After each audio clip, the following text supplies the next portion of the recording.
Ferguson thinks he can just say what he wants about people, and people go, because he's the mighty Ferguson, he can do what he wants, and nonsense.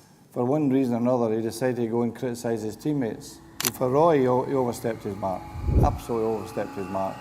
Would I ever forgive him? I don't know. Listen, I don't know. What if the most legendary partnership in Manchester United history never fell apart? What if Sir Alex Ferguson and Roy Keane swallowed their pride and reconciled before it was too late? This is the story of a timeline that could have changed the entire trajectory of Manchester United Football Club. A story where egos were put aside, where loyalty triumphed over stubbornness, and where the greatest captain in United's history stayed to fight alongside his manager one more time. This is what would have happened if Ferguson and Keane ended their beef. Now, I wouldn't forgive Ferguson for that. The year is 2005, and Manchester United are struggling. They sit 8th in the Premier League table. They've failed to qualify for the Champions League knockout rounds, and the atmosphere at Old Trafford is toxic. Chelsea under Jose Mourinho are dominating English football. I'm European champion. I think I'm a special one. Arsenal are playing beautiful football under Wenger, and United look like they're falling further and further behind. But the biggest problem isn't on the pitch, it's in the dressing room. Roy Keane, the captain, the leader, the heartbeat of Manchester United for over a decade, has fallen out with his manager. After an explosive interview with MUTV where Keane criticized his teammates, tensions between him and Ferguson have reached breaking point. The interview is pulled from broadcast. Ferguson is furious. For Roy, he overstepped his mark. Absolutely overstepped his mark. Keane is defiant, and on the 18th of November 2005, Roy Keane's contract is terminated and he walks out of Manchester United after 12 and a half years at the club. The greatest captain in United's history is gone. But what if it didn't happen that way? In our timeline, something different happens. Instead of letting his captain walk away, Ferguson does something he rarely does. He swallows his pride. He calls Keane into his office for a private meeting, just the two of them. No coaches, no executives, no witnesses. Ferguson looks at Keane and says, "Roy, we've been through too much together for it to end like this. You're angry, I'm angry, but we're both fighting for the same thing, this club. I need you, this team needs you, and you need to decide if you're willing to put United first." Keane stares back at his manager, the man who brought him to United in 1993, the man who made him captain, the man who trusted him more than anyone. And for the first time in months, Keane's anger subsides. He thinks about the treble, about Turin, about all those battles they fought together. He thinks about what United means to him. "Gaffer," Keane says, "I'm not going anywhere, but things need to change. This team isn't good enough and you know it." Ferguson nods. "Then help me fix it." They shake hands. The beef is squashed. Roy Keane stays at Manchester United. With Keane staying, the dynamic at United immediately shifts. The players who were criticized in that MUTV interview now have to face their captain every single day in training. There's no escape, no easy way out. Keane demands more, Ferguson backs him up, and slowly but surely the standards start to rise again. Ferguson also makes tactical changes. He moves Keane into a deeper role, protecting him from the physical demands of box-to-box play. The Irishman becomes a deep-lying playmaker, dictating tempo, spreading passes, leading by example with his positioning and game intelligence rather than his engine. United finished the season in second place, 8 points behind Chelsea. It's not perfect, but it's progress. More importantly, Keane has shown he still has something to offer, making 35 appearances and providing the leadership this young squad desperately needs. Meanwhile, Cristiano Ronaldo is blossoming under Keane's mentorship. The Portuguese winger learns about dedication, professionalism, and what it means to be a Manchester United player from the captain himself. This relationship will prove crucial in the years to come. Ferguson knows this is Keane's final season as a player, so he makes the necessary signings to ensure the transition is smooth. Michael Carrick arrives from Tottenham to eventually take Keane's position in midfield, learning from the master himself all season long. Keane plays 28 games this season, rotating with Carrick as Ferguson carefully manages his captain's fitness. The dressing room is unified, the young players are developing rapidly, and United are playing with an intensity that's been missing for years. Come May 2007, Manchester United are crowned Premier League champions, ending Chelsea's dominance. Keane lifts the trophy at Stamford Bridge on the final day of the season, his 5th Premier League title with United, But this one feels different. This one feels like redemption. After the celebrations, Keane announces his retirement from professional football. But unlike our timeline where he left in bitterness, this time he goes out on top, as a champion, with his relationship with Ferguson intact. But here's where this story gets really interesting. Instead of going to manage Sunderland and later struggling at Ipswich, Roy Keane accepts Ferguson's offer to join the Manchester United coaching staff as assistant manager. Ferguson knows he's getting older. He knows he'll need to retire eventually. And who better to help him through his final years and potentially succeed him than the man who understood his philosophy better than anyone? Keane brings intensity to training sessions that the players haven't seen before. He demands perfection, he doesn't accept excuses, and he keeps everyone on their toes.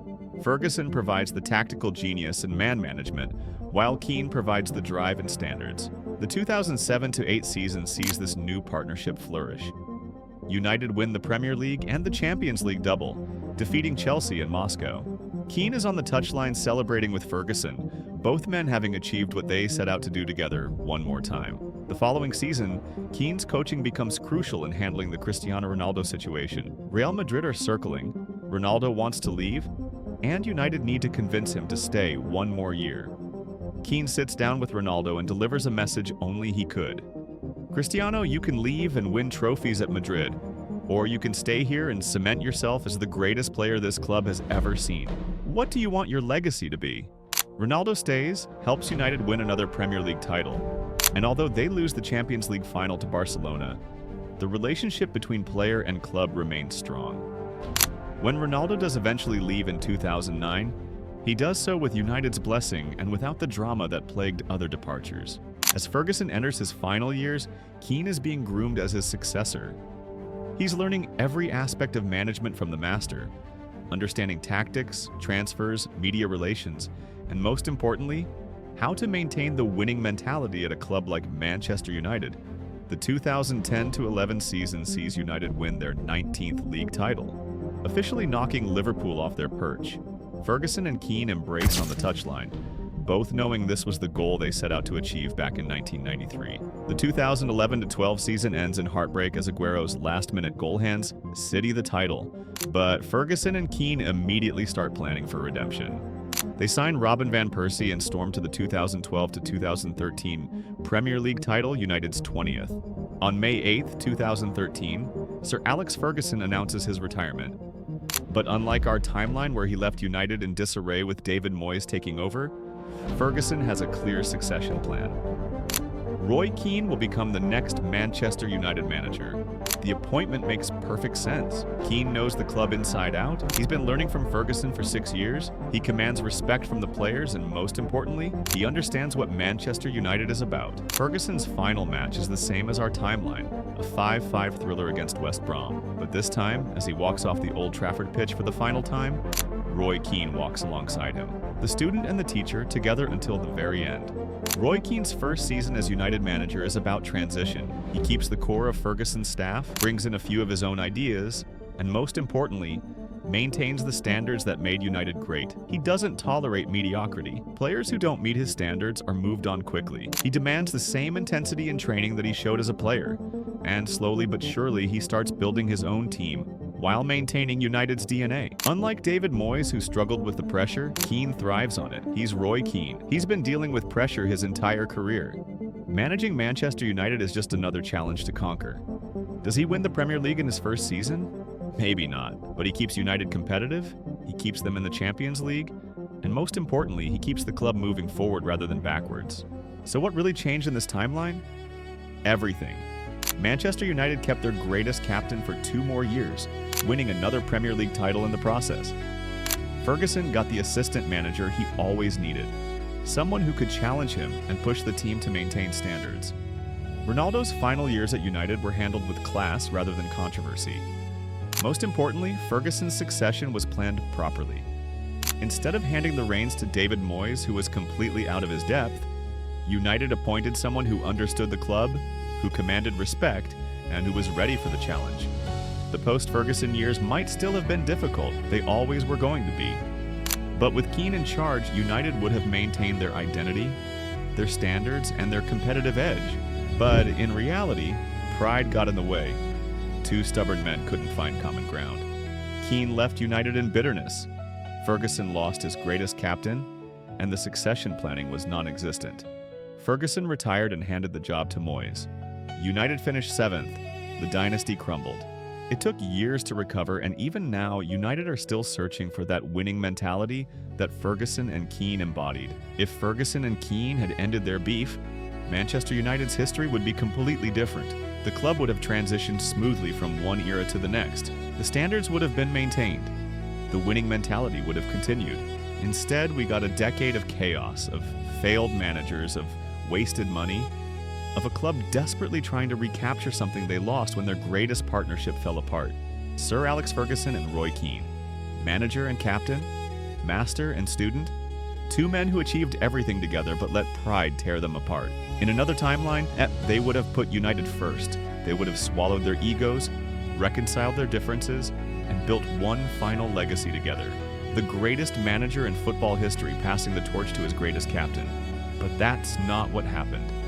And Manchester United have been paying the price ever since. Sir Alex Ferguson and Roy Keane. Together they were unstoppable. Apart, they left a void that has never been filled.